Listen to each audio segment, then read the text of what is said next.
Good morning, good afternoon, good evening. I'm Skippy and welcome to another video.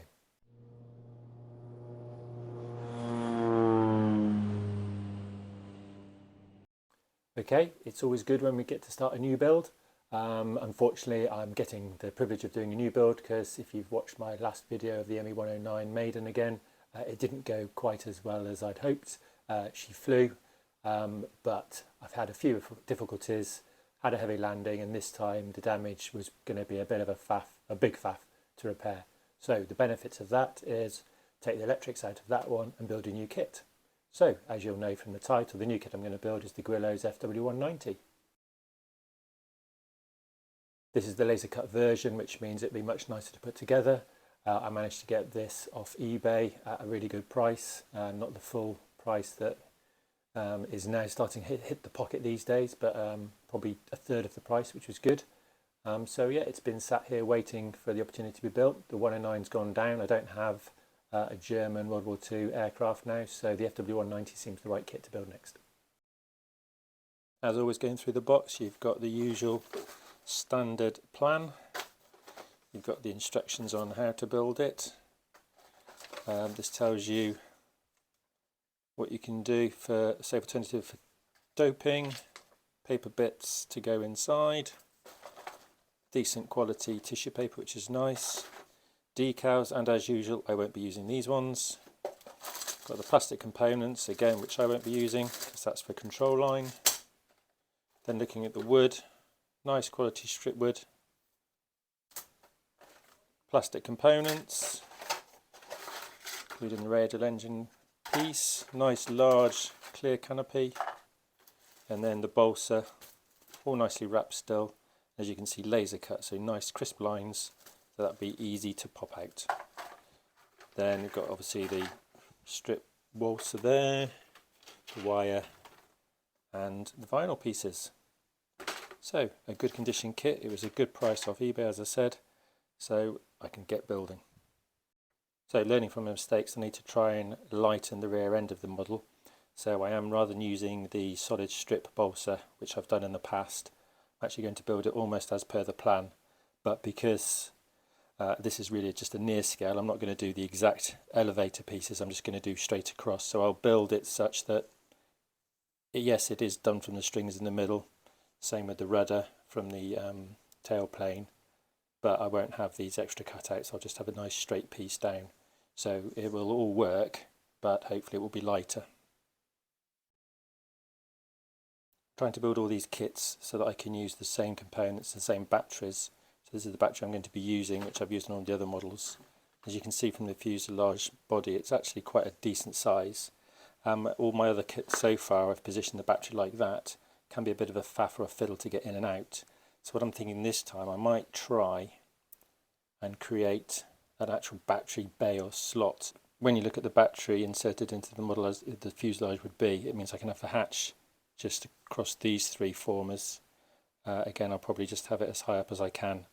But as I said, I'll try and build a slide or a slot that I can just drop the battery onto. Stops it falling forwards. ESC can either go on top or will go underneath, not quite sure until I build it. Obviously the motor will then mount on here. I'll probably have to build a bit of an offset to take it forwards. But I reckon if I can do that, the battery will sit neater. Because what I do find with these wires, trying to get them to stay flat in a small space can be quite challenging. So just for a change, I'll see if I can build the battery slot or battery bay. Okay, so I'm going to start building the tail surfaces. So I've popped out the C parts for the fin and rudder and the D parts for the elevator and stabiliser. When looking at the instructions, it asks for 1/16 by 3/32 for the spars. And when I looked in the box, they don't exist. I don't have them, which is very annoying. Fortunately, because I've made so many of these models, I have spare. So I managed to dig those out of my spare box and I shall use those. Moving to the elevator stabiliser, obviously I've photocopied the paper just so I don't ruin the plan, but got to remember that this is going to be a moving elevator and this piece isn't. So I have to look at the piece for the control line model. So I need to remember that I don't need D5, so that will come out, but I'll also need to strengthen or put some solid block in these two spaces here where the wire will go through, as seen on there and as I've done on my other models. So again, I've got spare balsa sheet, and then I've got this one here because that will be used for the control horn for the rudder control. Obviously this will be for the wire to connect to move the elevators, but also again for the control horn to go through it.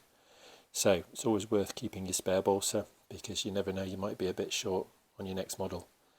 So I'm going to get on and build these, and unlike previously where I've done sheet, I'm just going to do it as per the plan, but build it in two separate pieces. It more will become clear when I do the photos.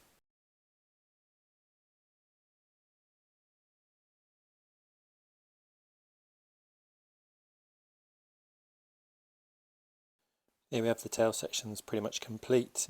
Elevators separated. Just need to cut the wire U shape that will join the two of them together. I'm not going to do that though until I've built the fuselage, so I know whether this gap is going to be big enough, because it'll be easier to trim it down before the wire's in there. I've rounded or beveled off all the edges on the outer edges, and also I've beveled the inside of the elevator so that it'll move more freely. Same on the rudder and tail fin. Rounded the edges, beveled off the inside here, because that will then be able to rotate. It doesn't look that thick, but that's thick enough to insert the mylar strips to give it that movement, and that's the thickness of wood I've used before.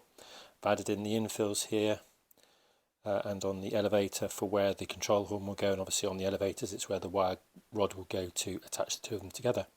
So that's the tail sections pretty much complete. I'll be moving on. Next step of the build will be the fuselage. Reason being, I want to see if I can get this battery sat neater inside. How I've done it previously, it kind of sits up like this and the wires get in the way. I'm hoping that because this is a more rounded fuselage, I'll have more space, and ideally what I'd like to be able to do is build a tray that the battery sits in along with the ESC. So something like that. So when it's in the actual aeroplane, hopefully it'll be nice and like that. And if not, if I can build the tray that it sits in more neatly and work out how to trap the wires down, even holding them down, it'll fit nice in there, and obviously all the weight will be in front of that C of G, so should trim out a little bit nicer as well. It's always easier to add a little bit of weight at the back rather than having too much at the front. And as you saw with the ME109 crash, if you've watched that video, a bit of a heavy landing can snap the nose off when there's too much weight at the forward end. So next video I'll be building the fuselage and hopefully creating the battery hatch. Thanks for watching this introduction and building of the tailplanes. Hopefully you found that useful, and we'll get on to the fuselage for the next video. Thanks for watching.